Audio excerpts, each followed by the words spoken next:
I chose a case where Toyota covered up severe safety problems with unintended acceleration, and they continued to make cars with parts the FBI said Toyota knew were deadly.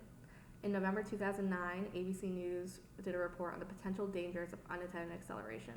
They said hundreds of Toyota customers were in rebellion after a series of accidents that were a result of this unintended acceleration. The main accident that brought this to light was 2 months before this in San Diego.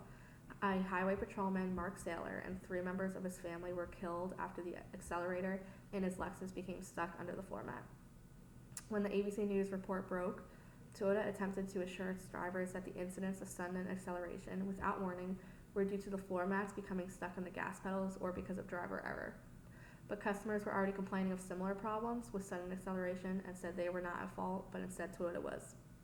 In the following months, ABC said Toyota had investigated and announced massive recalls to address the accelerators being stuck under the floor mats and assured the drivers that the problem had been taken care of, but that wasn't the case.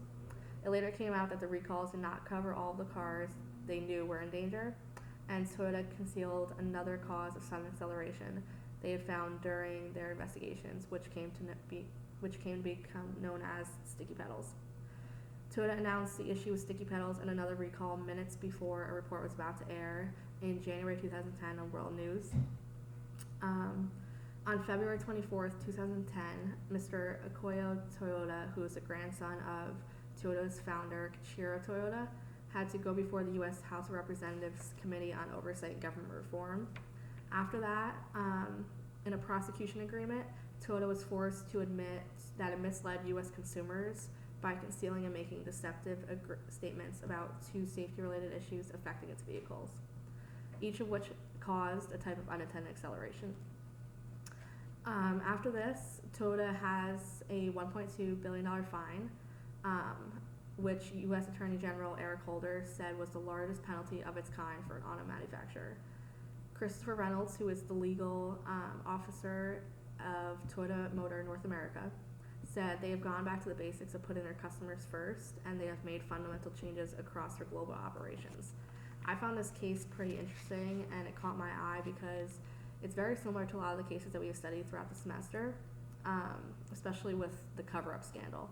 They all start with similar situations and end with the same statement. There's usually a top executive at the company saying they have made big and fundamental changes and they're going to continue to work to move forward.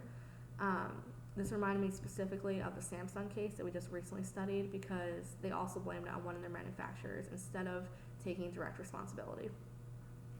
The ethical standpoint of this case, Toyota basically put their sales over safety and their profit over principle.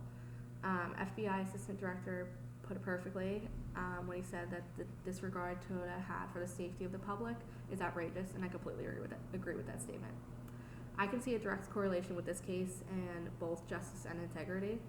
Toyota confronted this public safety emergency as if it were a public relations problem and just handled it through the media. It's a representation of something that's wrong with our corporate culture. They wanted the easy way out instead of paying the costs and doing the right thing.